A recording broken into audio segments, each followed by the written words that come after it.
Comandante-geral da Polícia Militar do Rio Grande do Norte está com a gente aqui. Comandante Alarico Azevedo, é um prazer falar com o senhor. De ontem para hoje, como é que ficou a situação do Rio Grande do Norte? Não foram tantas cidades atacadas, mas como é que ficou Natal? Como é que a Polícia Militar com as outras forças de segurança estão rechaçando esses ataques, a meu ver, terroristas, desses bandidos que têm que ser tratados como bandidos? Ah, mas ô Datena, e os direitos humanos? Onde estão os direitos dos humanos vítimas, hein? Cadê os direitos dos humanos que morrem, que são obrigados a paralisar uma cidade como Natal, que tem 1,5 milhão de habitantes, concentra a maior população do Rio Grande do Norte? Onde é que estão os direitos dos humanos vítimas? Onde é que estão? Ontem me disseram que tiveram que parar o sistema de transporte coletivo em Natal por causa de bandido atacando empresas de ônibus. Então, comandante, como está nesse momento a capital e o seu estado lindos, não é? E de repente aí o rabo está abanando o cachorro e bandidos querendo subverter a ordem com ataques terroristas, do meu ponto de vista. Bom dia, comandante. Bom dia, Datena. Muito obrigado. É uma honra estar aqui no seu programa de grande audiência e explicar aqui o que está acontecendo aqui em Natal e no Rio Grande do Norte. Nós tivemos, na madrugada da terça, o início de ações criminosas que foram monitoradas pelo sistema penitenciário. Na segunda tarde tivemos reunião do conhecimento de planejamento com os órgãos de segurança a nível estadual, municipal e federal. Iniciamos um planejamento, mas nós não tínhamos ideia exatamente de como seria, estava muito ainda inconsistente como seriam as ações. E aí nós atuamos em todos os municípios, são 167 municípios aqui no estado do Rio Grande do Norte. Em 17 municípios tiveram ações de ônibus queimado, de algumas ações de tiroteio entre polícia e bandido. De lá para cá, da madrugada da terça até agora pela manhã, nós tivemos uma prisão de 128 suspeitos, e nessas detenções, nessas operações, 2 indivíduos que estavam dentro desses grupos que estavam ateando fogo atiraram contra a Polícia Militar e, infelizmente, no combate, os infratores, que são cidadãos infratores, chegaram a óbito. Nós tivemos 6 armas apreendidas, conseguimos chegar e prevenir a ação de indivíduos fazendo a apreensão de 30 artefatos explosivos, aqueles coquetéis Molotov, como são conhecidos, 8 galões de gasolina prontos para serem colocados em fogo, em ônibus ou qualquer outro tipo de transporte, além de drogas, dinheiro e munição. Nós tivemos reuniões aqui da Atena com os prefeitos das cidades afetadas e das demais cidades do interior do estado, através da Federação dos Municípios. Tivemos também reunião com empresários dos ônibus aqui, dos trabalhadores, foram proprietários, empresários e trabalhadores. Vieram aqui conversar conosco, explicar a situação. Eles decidiram ontem paralisar as atividades. Realmente, como você falou, é um caos, paralisação. Eles sabem disso, os bandidos, os infratores sabem disso, sabem onde é o ponto nevrálgico, até atingindo o transporte, atinge tudo, para comércio, para escola e outros tipos de comércio, de atividades. Mas nessa reunião nós garantimos que estaríamos agora pela manhã, na madrugada, com policiamento nas garagens de ônibus para garantir a saída desses ônibus. Então está normalizado, 100% da frota está rodando em Natal. Algumas escolas, algumas universidades tomaram uma decisão ontem, nos perguntaram, nós dissemos que estávamos em atividade, que estávamos trabalhando para fazer a prevenção, mas eles decidiram em algumas escolas fecharem. Então cria já aquele clima meio de segurança devido a fechamento do comércio e de escola. Então de ontem para hoje tivemos ações aqui em Natal, Natal, que é a capital do Rio Grande do Norte, Parnamirim, a cidade que é aqui próximo, onde tem o conhecido como Trampolim da Vitória, na Segunda Guerra Mundial, e 2 cidades do interior onde atearam fogo em ônibus de prefeitura e em ônibus particulares que estavam estacionados em um pátio.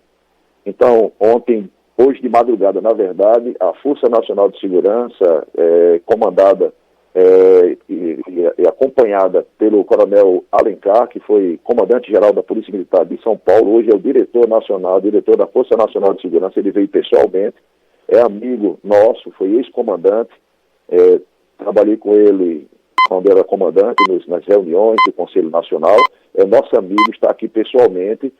Depois da entrevista, estaremos sentando com os oficiais que vieram e com ele para traçarmos o planejamento de atuação da Força Nacional em conjunto com as forças de segurança, especialmente a Polícia Militar, no que tange no policiamento ostensivo. Bom, eu vou tentar ser breve, porque o senhor tem uma reunião importante, tem que cuidar de um Estado. Em primeiro lugar, quando eu digo que tem que ter investimento nas polícias, na Polícia Militar, na Polícia Civil, nas GCMs, quando eu digo isso há muito tempo, sou um defensor claro, ao mesmo tempo que você mexe no social, porque o Brasil é um país injusto, eu já falei aqui, tá?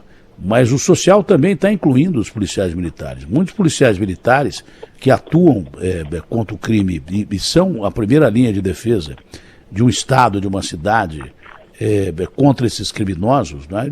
Tanto faz a GCM como a Polícia Militar e a Polícia Civil, a Polícia Federal, eles têm o mesmo inimigo, que é o crime organizado. Tá? Quando eu falo que precisa aumentar o salário dessa gente que defende você, é porque eles são a primeira linha de combate do crime. E o policial está no meio do mesmo problema que você vive.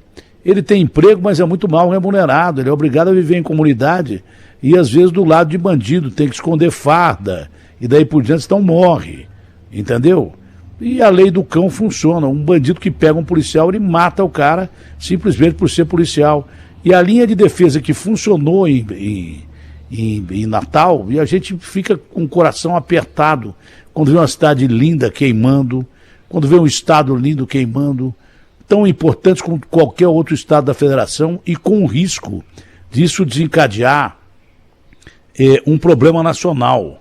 Começa aí, e isso é que nem rastio de pólvora, como dizia a minha avó lá no interior de São Paulo. Isso pega fogo no país. Se não tomarem pé da situação e acabarem com esse negócio logo aí,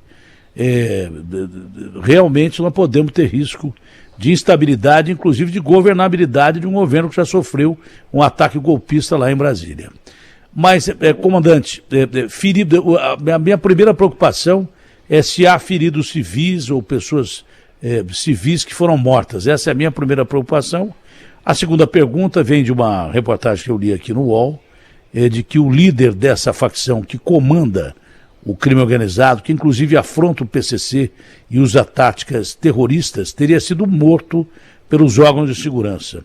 Em primeiro lugar que eu quero saber não é do líder da facção. Em primeiro lugar que eu quero saber é se tem pessoas civis feridas ou mortas. Datena, nós tivemos 2 ocorrências dentro desse contexto que não estavam ligadas a esses ataques das facções criminosas. Tivemos um assalto a um estabelecimento onde houve reação por parte do proprietário, ele foi alvejado no braço e no abdômen, foi socorrido e chegou a óbito. Nós conversamos inclusive com o médico intensivista, eu creio que tenha sido devido à pressão, à situação, mas não uma questão hemorrágica. O médico disse, olha, devido à situação de estresse, ele ter tido um infarto e faleceu.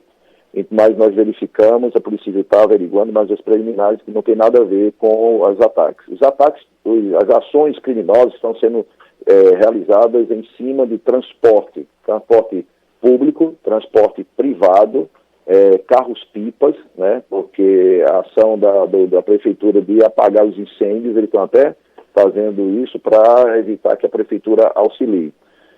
Nós tivemos ações aqui, só um adendo aqui para você entender das ações que nós estamos realizando aqui, desde no começo do ano, estou falando de janeiro, fevereiro e março, no mês de março, nós apreendemos 0,5 tonelada de maconha em operações da Polícia Civil com a Rodoviária Federal e da ROCAM, aqui em Natal, Rio Grande do Norte, com o batalhão de área, mais 300 quilos, somando aí 600 quilos de droga, de maconha, e 3 fuzis, 762, calibre 762, 556, utilizado pelo crime organizado. Quem conhece, você que sempre está falando em polícia, conhece os armamentos, então a gente evitou de janeiro para cá que eles utilizassem isso em ataques a caixa eletrônico, posto de gasolina, cofres, etc, etc. Isso foi um baque no crime organizado. Nós tivemos essa prisão de um indivíduo que é da facção, né, um dos líderes. Tivemos duas ocorrências onde os indivíduos entraram em confronto com a PM e foram a óbito. Esses indivíduos também fazem parte do crime, inclusive um era o cidadão do financeiro. E nessa madrugada, a Delegacia do Crime e Combate ao Crime Organizado, DEICOR, Rio Grande do Norte, com a da Paraíba, estavam com mandado de prisão de um dos líderes, tá certo, que estavam comandando aqui do lado de fora, dos presídios, os ataques. Na hora do cumprimento do mandado de prisão, ele também atirou contra os policiais civis, e nesse confronto ele chegou a óbito. Ontem também, nessa madrugada, foi transferido um dos líderes que estavam dentro do presídio aqui para um presídio federal, e temos outras ações a serem realizadas de transferências e de ações da Força Tarefa da Polícia Federal aqui no Rio Grande do Norte, onde fazem parte profissionais da Polícia Militar, Polícia Civil, Polícia Penal, Estadual e Federal, Polícia Rodoviária Federal, ou seja, um trabalho de uma equipe conjunta que está trabalhando com inteligência e investigação.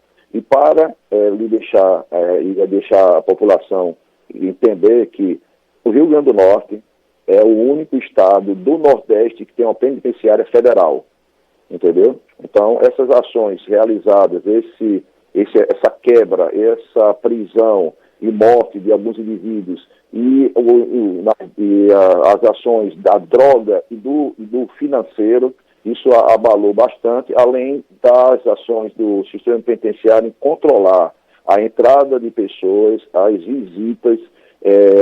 A ordem vem de lá, né? Como? A ordem vem de lá, o salve vem de lá, do RDD que deveria isolar os presos e não isola. Porque tem visitas, além de visitas, advogados e daí por diante que trazem a ordem aqui para fora. A ordem vem de dentro, de onde não poderia partir. O cara que está em regime diferenciado, ele não pode ter contato com o mundo externo. E tem. Esse controle ele está sendo realizado pelo sistema penitenciário estadual e essas informações, isso que você falou agora, está sendo investigado tanto pela Polícia Civil como pela Polícia Federal, de onde está partindo. Mas já identificamos um, como eu lhe falei, que chegou a óbito ontem, que era um dos que estavam aqui fora determinando. E essas ações que nós informamos agora. Quero dizer que nós estamos com todo o nosso efetivo empenhado. Essas ações da madrugada da terça até hoje poderiam ser maiores se não fosse o empenho do nosso efetivo, do soldado ao coronel, que estão nas ruas. Ontem, na verdade ontem não, hoje eu cheguei em minha residência para tomar um banho, dar um cochilo e voltar para cá às 4 da manhã, junto com a nossa tropa.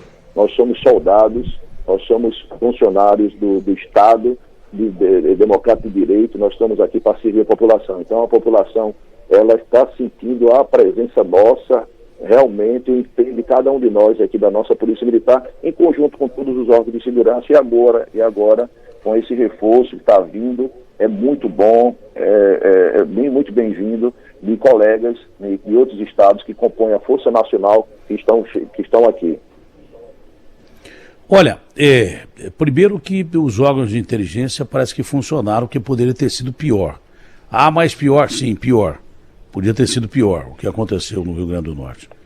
Tanto ontem como hoje. Podia ter sido pior.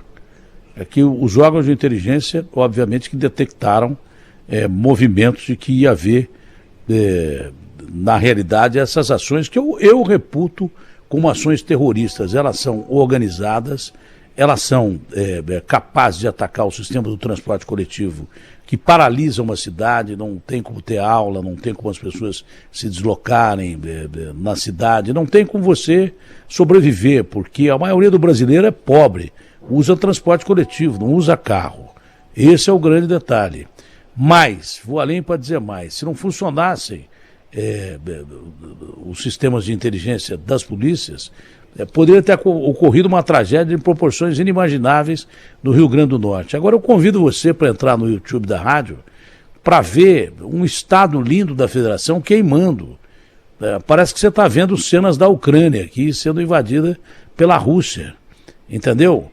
Essa gente, ela tem organização política, apesar de não ser, é facção de bandido, mas ela tem organização política. Bom, político que vira bandido já é difícil de você conter. Agora, bandido de alta periculosidade, que se organiza politicamente, meu amigo, e outra coisa, não se sabe até quando ou até onde o crime organizado está infiltrado em política. Porque eles elegeram deputados, elegeram prefeitos em boa parte do país, até aqui em São Paulo, entendeu? Então tem gente infiltrada na política financiada pelo crime organizado. É uma situação de extrema periculosidade para o país, de governabilidade para o Lula, que está começando, o governo dele agora enfrentou já atitudes golpistas, que perto desse tipo de atitude aí, de gente que se utiliza, bandido, politizado e político que se tornou bandido, eles se utilizam de táticas para regimentar uma população com fome, sem emprego e formar soldados dessas facções. Isso é grave. Ou para já, ou eu não sei onde é que vai parar até chegar a ponto de uma crise institucional gravíssima que pode se alastrar para todos os estados. O Rio Grande do Norte hoje é foco de atenção do país inteiro para que não aconteça no resto do país o que já aconteceu lá. Aconteceu, a polícia está contendo e eu pergunto ao senhor de forma bem definitiva. A Guarda Nacional que está aí e as forças de segurança que estão aí são suficientes para sufocar essa rebelião ou o senhor acha que há necessidade de mais? A senhora governadora pediu a intervenção da Força Nacional, que é uma força competente, formada por policiais de altíssima qualidade, profissionais de altíssima qualidade. Mas eu me lembro que até Forças Armadas já foram requisitadas por GLO, não só aí, mas em outros estados da federação.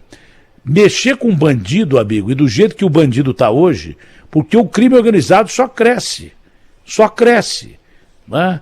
E por isso que nós temos que ter as nossas instituições de polícia, de segurança, estabelecimento judiciário, cada vez mais fortes para combater esses caras. Porque senão nós vamos ao Deus dará. Ontem compareceu aqui um representante do Ministério Público, procurador-geral do Estado, um cara que é referência, o Sarrubo, dizendo que o crime organizado ganha muitas vezes do Estado. Uma autoridade que teve a capacidade de reconhecer o Sarrubo. Falou assim, olha, o crime organizado ganha da gente muitas vezes. Então tem sentenças aí que a gente não entende. Há juízes e juízas corajosas que morrem por isso, promotores e promotoras que morrem por isso, mas tem muita coisa estranha acontecendo, isso não sou eu que estou falando. Quem está falando é o procurador-geral do estado mais populoso do Brasil, do estado que é a segunda arrecadação do Brasil, que é o estado de São Paulo. O senhor que conhece polícia como poucos deve estar entendendo o que eu estou falando. Se os bandidos conseguirem arregimentar essa população faminta que existe no Brasil, eu não sei o que vai acontecer. Para encerrar, eu queria saber como está hoje a situação de Natal, porque tem a maior concentração da população do Estado também, e repetir a pergunta se a Força Nacional, com vocês que compõem o sistema de segurança do Estado, já são suficientes para abalar essa insurreição. Datena, eu queria só aqui aproveitar e dizer que a população tem a garantia de que vamos trabalhar, né, incansavelmente pela segurança deles, né, e que vamos reprimir toda tentativa de pôr medo da nossa sociedade. Segurança pública não é matemática, né? Eu estava conversando até agora há pouco, quando eu estava em outra entrevista, quando perguntaram, amanhã termina, depois de amanhã termina, aí eu vou pegar esse gancho para a sua pergunta. É suficiente o efetivo da Polícia Militar do Rio Grande do Norte com a Força Nacional? O tempo irá dizer, mas eu quero dizer que com as nossas ações, com a nossa vontade, com a nossa perseverança, Nós não vamos, em hipótese alguma, Datena, deixar que o crime organizado venha querer tomar conta aqui do nosso estado, não. Você conhece, você sabe aqui das nossas belezas, e não só aqui no Rio Grande do Norte, mas eu falo no Brasil em geral, e aqui falo em nome dos nossos colegas do Conselho Nacional de Comandantes Gerais, dos comandantes gerais, dos governadores do estado, e a governadora foi muito firme. Ela diariamente, toda hora, liga, Larico, é para ir para cima, não abra 1 milímetro. 1 milímetro. Tanto que ela estava numa pauta, numa agenda em Brasília, ela desviou, cancelou e concentrou os esforços no Ministério da Justiça, e ela ontem veio no avião com uma parte da Força Nacional. Ela desembarcou da Atena com uma equipe da Força Nacional, no primeiro avião que chegou, depois mais outra equipe que veio com o Coronel Alencar, somando 100, e 100 estão vindo, já saíram de Brasília hoje às 5 horas da manhã. Se somando aqui, são 200, juntamente com o nosso efetivo. Nosso efetivo não está parado, nosso efetivo está firme em todos os municípios. Então, assim, a gente espera o mais breve possível liberar isso aí. Eles vão se cansar e nós vamos conseguir prender, transferir, e se for o caso, no embate, primeiro as polícias militares no Brasil e a sociedade, depois esses cidadãos infratores. Aqui não vamos admitir hipótese alguma, que o mal queira sobressair sobre o bem. Então, são essas minhas palavras para você e agradecer a sua audiência, né? Eu sempre tive vontade um dia de ser entrevistado. Infelizmente, foi nessa situação, porque eu acompanho a sua vida de apresentador, suas colocações muito plausíveis, muito centradas e muito conscientes e orientadoras. E agradeço a você e parabenizo a você pelo seu programa. Comandante, força e honra, vocês é que merecem os parabéns, porque vocês são a malha protetora da sociedade, nós precisamos de leis mais fortes para ampará-los em suas ações, mas força e honra acima de tudo, bandido na cadeia e sem comunicação com o mundo exterior para provocar esse tipo de provocação covarde, se utilizando de gente de bem como bucha de canhão. Esses caras são covardes quando vão para o enfrentamento. Aí sentem a barra, choram que nem gatinhos, mas antes disso provocam a morte e a instabilidade de muita gente, e a situação de governabilidade do país fica em jogo quando o Estado da Federação é acompanhada por um exército de gente bandida. Isso é um exército de gente bandida. Isso é um exército de bandidos, mais do que mercenários, bandidos que não têm absolutamente ética nenhuma. Não tem ética nenhuma, mas tem capacidade de mobilização para provocar o que está provocando aí do Rio Grande do Norte. Boa sorte, porque competência vocês têm, e se precisar de mais reforço ainda, nada como as Forças Armadas para se aliarem a vocês. Eu acredito que vocês têm capacidade para sufocar isso, mas se o troço crescer, eu convocaria por GLO as Forças Armadas para se aliar a vocês, porque o bem não pode se sucumbir ao mal desses covardes bandidos que tem que ficar na cadeia e jogar a chave fora e não ter comunicação com o mundo aqui de fora para se utilizar de uma população faminta com a égide do medo. Comandante, bom dia. Boa sorte, porque, repito, vocês são muito competentes. Muito obrigado pelas suas palavras e, como eu disse, nós somos uma instituição que somos humildes em reconhecer. Se precisarmos da Atena, com certeza vamos pedir mais apoio, tá certo? Não vamos aqui achar que somos os super-homens, né, do mundo. Nós estamos aqui como cidadãos que foram capacitados, formados para proteger a sociedade. Mas se precisar de ajuda, vamos atrás da ajuda suficiente, necessária para coibir essa maldade, essas ações criminosas. Uma coisa, bom dia ao senhor, um abraço grande e sorte ao povo do Rio Grande do Norte.